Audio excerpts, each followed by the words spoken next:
série Passos para o Reavivamento Pessoal, cheios do Espírito Santo. Parte 8. Por que o carnal tem tanta dificuldade em identificar o que lhe falta?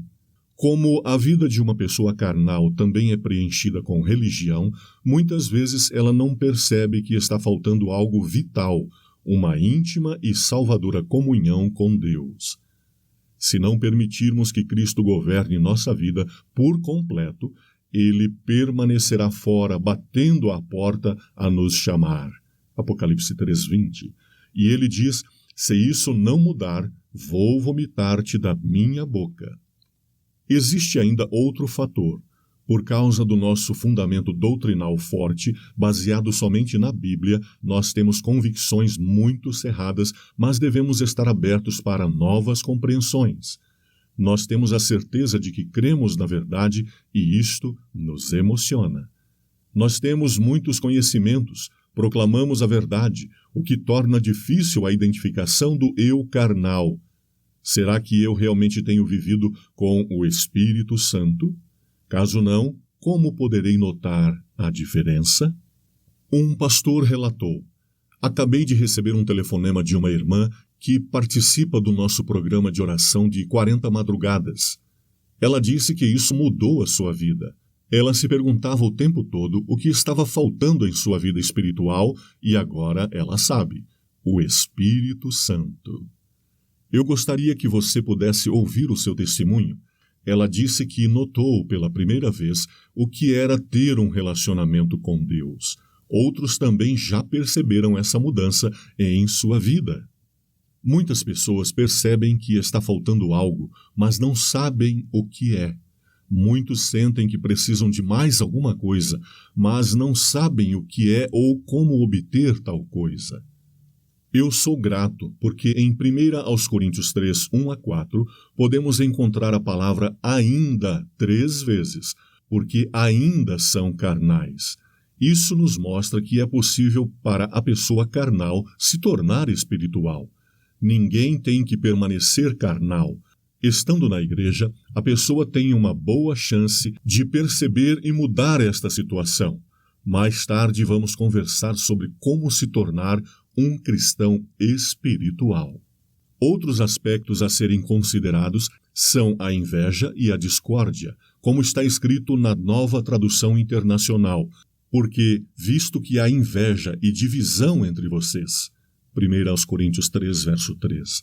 Segundo Paulo, este comportamento revela que os membros carnais não estão vivendo através do Espírito de Deus, mas sim agindo como carnais, iguais às pessoas mundanas. Eles se comportam como o homem natural, embora em embalagens religiosas.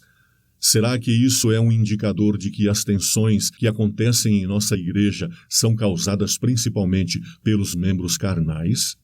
Leia Judas, verso 19. Na época de Jesus, os fariseus e saduceus não estavam também em constante competição? Isso significa que, naquela época, havia um forte clima de tensão entre os conservadores e os liberais ou progressistas. Um grupo era legalista e o outro levava as coisas de modo leviano. Contudo, ambos estavam convencidos de que tinham a interpretação bíblica correta e atitude louváveis. Mas Jesus nos mostrou que ambos os grupos eram carnais, ou seja, não estavam cheios do Espírito Santo. A mesma coisa pode acontecer hoje. Mesmo cristãos conservadores ou liberais podem ser carnais. Infelizmente, hoje em dia as pessoas muitas vezes olham através das lentes conservadoras ou liberais, progressistas, e os observadores, neste caso, têm vantagem de se sair bem. Na classificação bíblica, carnais ou espirituais, somos desafiados a fazer um inventário espiritual. Devemos fazer isso para nosso próprio bem. Considere o que Deus nos diz claramente. Pois o que o homem semear, isto também colherá. Quem semeia para a sua carne, da carne colherá destruição. Mas quem semeia para o Espírito, do Espírito colherá a vida eterna. Gálatas 6, versos 7 e 8. O homem carnal deseja seguir Jesus e agradá-lo, mas ele não rendeu toda a sua vida a Jesus, ou, caso tenha, de alguma forma retrocedeu. Gálatas 3:3 e Apocalipse 2:4 e 5. Isso significa que a pessoa, talvez inconscientemente, queira viver ao mesmo tempo segundo a vontade de Deus e em conformidade com as suas próprias ideias. Mas isto não é possível, pois desta maneira o próprio homem carnal, não Deus, acaba controlando a sua vida. Como diz o ditado, não dá para servir a dois senhores. Pode o Senhor, nesse caso, enviar o Espírito Santo? Tiago 4, verso 3 responde: quando pedem, não recebem, pois pedem por motivos errados, para gastarem seus prazeres. Cheguei à conclusão de que isso significa pedir com uma atitude carnal. Não estaria Deus apenas alimentando nosso ego ao responder a alguns de nossos pedidos? Desta forma, o membro da igreja vive através de seus próprios esforços e habilidades.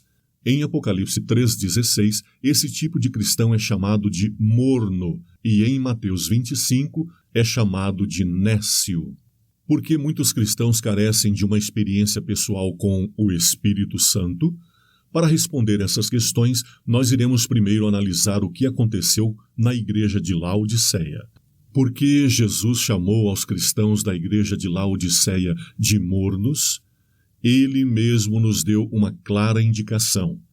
Eis que estou à porta e bato. Apocalipse 3:20. Jesus não era o centro da vida dos crentes. Ele estava do lado de fora, batendo à porta e chamando. Por que ele não entrou? Porque ele não foi convidado. Ele não nos força. Ele respeita nosso livre-arbítrio. Por que os crentes deixam Jesus do lado de fora? Existem diferentes causas e razões para isso. Alguns se movem num plano puramente intelectual e cognitivo em suas vidas espirituais, como Nicodemos, o escriba, e não entendem o que realmente significa uma vida cristã. Nossa total entrega a Deus, através da qual Ele nos dá um novo nascimento. Compare com João 3:1-10. Para outros, o preço do discipulado é muito alto. Eles têm que desistir de muitas coisas, como o jovem rico. Compare com Mateus 19:16-24. Seguir a Jesus requer abnegação, vontade de mudança de vida. Compare com Mateus 16:24 e 25. E entrega completa a Deus. Romanos 12:1. Pura negligência também pode ser um dos motivos que fazem Jesus ficar esperando à porta. Não tomamos tempo suficiente para estar em comunhão pessoal com Jesus. Repito a razão para a mornidão em Apocalipse 3:20. Eis que estou à porta e bato. Jesus não estava no centro da vida daquelas pessoas, mas sim estava fora, à margem. Considere, ninguém pode servir a dois senhores. Mateus 6:24. Assim, a mornidão se refere à relação pessoal com Cristo, ou seja, em outras áreas, o indivíduo definitivamente não precisa ser morno. Um exemplo: um homem pode investir muito em sua vocação profissional e, ao mesmo tempo, negligenciar sua esposa. Ele está empenhado em seu trabalho, mas morno em seu relacionamento conjugal. Uma pessoa pode até ser um membro comprometido com a igreja, um líder diligente, pastor, presidente, e ainda ter uma relação morna com Cristo. A pessoa está tão dedicada na realização de muitas tarefas que negligencia sua relação pessoal com Cristo. Esta é a mornidão que Jesus quer que seja removida. É trágico pensar que uma pessoa possa estar tão ocupada com a obra de Deus a ponto de negligenciar o Senhor da obra. A mornidão não é definida pelo que a pessoa faz ou deixa de fazer, mas pelo fato de Jesus Cristo estar presente em seu coração através do Espírito Santo, deixando-o conduzir seus pensamentos, conversas e atos. A parábola das 10 virgens. O que Jesus quer nos ensinar através da parábola das 10 virgens a respeito dos membros carnais e espirituais da igreja? 1. Todas as 10 eram virgens. 2. Todas tinham crenças bíblicas genuínas. 3. Todas tinham lâmpadas. 4. Todas tinham a Bíblia. 5. Todas foram ao encontro do noivo. 6. Todas aguardavam ansiosamente a chegada do noivo, ilustrando a chegada de Jesus em sua segunda vinda. 7. Todas dormiram. 8.